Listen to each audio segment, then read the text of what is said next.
खबरों के निष्पक्ष विश्लेषण के लिए सब्सक्राइब करें Jantantra TV and press the bell icon. Never miss any update.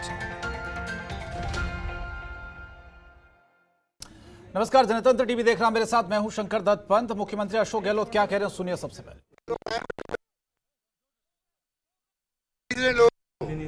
और ये आपकी यंग पीढ़ी के लड़के लड़कियां एंकर बने हुए हैं, या आपका मीडिया के जो बड़े लोग भी हैं, तमाम लोग जो है एक तरफा न्यूज़ चला रहे हैं। पूरी मेजोरिटी यहाँ बैठी हुई है, तरह तरह की खबरें चला रहे हैं वो लोग। क्या हॉर्स ट्रेडिंग करने वाले लोग पसंद करेंगे? वो लोग हॉर्स ट्रेडिंग हो रही है देश के अंदर, पैसा बढ़ा, लाखों करोड़ रुपए बट रहे हैं। परसों के रोज में डीलिंग कही जा रही थी जयपुर के अंदर, राजस्थान के अंदर। हमारे पास खबर है, हमारे पास प्रूफ है, उसका ही प्रूफ है। 20 करोड़ का सौदा किया जा रहा था। ऐसी स्थिति हो रही है कि एसओजी ने नोटिस दे दिया आपको, मुझे नोटिस दिया एसओजी ने। हमने कंप्लेंट की थी कांग्रेस ने कि हॉर्स ट्रेडिंग हो रही है बीजेपी की तरफ से। 10 दिन तक हमें रखना पड़ा लोगों को वहाँ होटल के अंदर। मुझे अच्छा लगा क्या? 10 दिन अगर किसे कहते हैं? अगर उस वक्त नहीं रखते हम लोग। अब जो हुआ है खेल मानेसर वाला, गुड़गांव वाला, वो खेल उस वक्त होने वाला था। रात को 2 बजे रवाना किए जा रहे इन लोगों को, इन्हीं लोगों को रवाना किया जा रहा था। करने वाले कौन थे? सफाई कौन दे रहे थे कि कुछ हो ही नहीं रहा था। सफाई वही दे रहे थे नेता जो खुद षड्यंत्र में शामिल थे, षड्यंत्र के पार्ट थे। हमारे वो खुद ही डील करे। अगर मान लो मुझसे मोबाइल नंबर दीजिए, हमें नाम दीजिए, हमें षड्यंत्र में शामिल हो, वो सफाई दे रहे हैं। नहीं, हमारे यहाँ कोई हॉस्टल नहीं हो रही थी। अरे तुम तो खुद ही षड्यंत्र में शामिल थे, तुम क्या सफाई दे रहे हो? ऐसी स्थिति में देश चल रहा है। क्या ये चौथे स्थिति की जिम्मेदारी नहीं है तुम लोगों की? बीजेपी के लिए लेके खड़े होते तुम लोग, हमें खुशी होती है। धूप में, बरसात के अंदर, खाना मिले नहीं मिले, तंग आते आप लोग, आपकी मजबूरी है। आज हालत ऐसी बना रखी है मोदी सरकार ने कि नौकरी नहीं आ रही तुम लोगों की, तनख्वाहें कम हो रही है। हम सरकार मदद कर रहे हैं आप लोगों की, कोई तनख्वाह बच जाए कम से कम इनकी। प्रदेश में मैं मदद कर रहा हूँ, हम कोशिश कर रहे हैं। अरे आप लोग मजबूरी में काम कर रहे हो और आपको हेडलाइन चाहिए बस। हेडलाइन बनाने के लिए तुम कुछ भी कर सकते हो, चाहे भले ही न्यूज गलत दो, कुछ भी करो, डेमोक्रेसी कमजोर तो होने दो, और स्टडी हो तो होने दो, खरीदारी हो तो होने दो भले ही। ये आपकी ड्यूटी है क्या? सर, जो नोटिस दिया है स्पीकर ने 19 एमएलए को, उसको आप किस तरीके से देखते हैं? लोगों के नाम सामने आ रहे हैं, कुछ ईडी और इनकम टैक्स की कार्रवाई क्या करेगी? छापे क्यों पड़े परसों? आज बताइए, परसों छापे क्यों डाले इनकम टैक्स की? आप सीबीआई, इनकम टैक्स, ईडी दुरुपयोग करें, आप डराओगे लोगों को? कहाँ डेमोक्रेसी रह रही है? ये खतरे हैं, खतरे। हम तो 30 बार मुख्यमंत्री बन गए, 40 साल ऐसी राजनीति करते हो गए। नई पीढ़ी जो आई है, हम उनको प्यार करते हैं। आने वाला कल उनका है, आने वाला कल उनका है। मैंने एक दिन कहा कि 40 साल जो आज लीडरशिप है देश के अंदर, हम लोगों की 40 साल पहले थी, उसकी खूब रगड़ाई हुई थी यूथ कांग्रेस में, एनएसयू में। 40 साल के बाद में हम जिंदा हैं। कोई पीसीसी प्रेसिडेंट, कोई चीफ मिनिस्टर, कोई एआईसीसी महामंत्री और कोई आपका केंद्रीय मंत्री बने।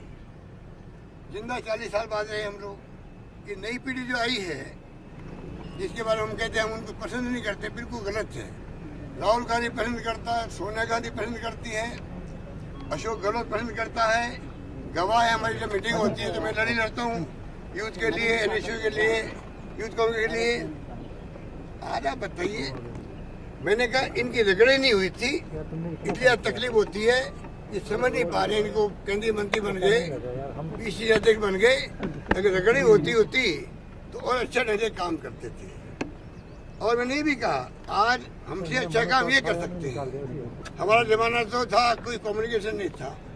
आज तो आईटी आ गया, मोबाइल फोन है, सब मीडिया है।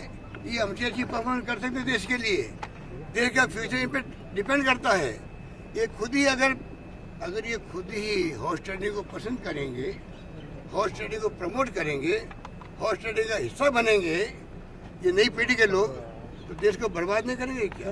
क्या मीडिया को दिखता नहीं बात? मीडिया को नहीं दिखता ही बात? सर स्पीकर आप बताइए, मीडिया को दिखता नहीं है क्या ये बात? किसकी बात कर रहे हैं? कोई अच्छा इंग्लिश हिंदी बोलना, अच्छी बाइट देना, वो सब कुछ नहीं होता है। अच्छे हैंडसम पर्सनालिटी होना सब कुछ नहीं होता है। सर आपके दिल में क्या है देश के लिए? आपका कमिटमेंट क्या है? आपकी विचारधारा, नीति, कार्यक्रम जो है आपकी पार्टी के, कितना बड़ा कमिटमेंट है आपका, ये सब देखा जाता है आपको। सोने की छुरी पेट में खाने के लिए नहीं होती है, आप समझ गए? सोने की छुरी पेट में खाने के लिए नहीं होती है, समझ जाओ आप लोग। सर आपके पास अभी क्या पूर्ण बहुमत है सर अभी? तो मुख्यमंत्री अशोक गहलोत को आप सुन रहे थे, बिना नाम लिए उन्होंने सचिन पायलट को लेकर कई सारी बातें कह दी, उन पर निशाना साधा, कहा कि युवा पीढ़ी है, आगे बहुत सारे मौके हैं। और हॉर्स ट्रेडिंग की जो बात मुख्यमंत्री गहलोत ने की है, उन्होंने कहा कि हॉर्स ट्रेडिंग में फंस चुके हैं कई लोग, जो कि बिल्कुल भी ठीक नहीं है इस पीढ़ी के लिए। लोकतंत्र को अगर बचाना है तो ऐसी चीजों से बचना होगा। और हमारे जो कुछ साथी हैं बीजेपी के जाल में फंस चुके हैं, ये आरोप भारतीय जनता पार्टी पर लगाया है। कर्नाटक का उदाहरण दिया उन्होंने, मध्य प्रदेश का उदाहरण दिया और कहा कि कर्नाटक और मध्य प्रदेश की ही तर्ज पर राजस्थान में भी इस तरीके की कोशिश की गई। सीधा सीधा उनका आरोप भारतीय जनता पार्टी पर था।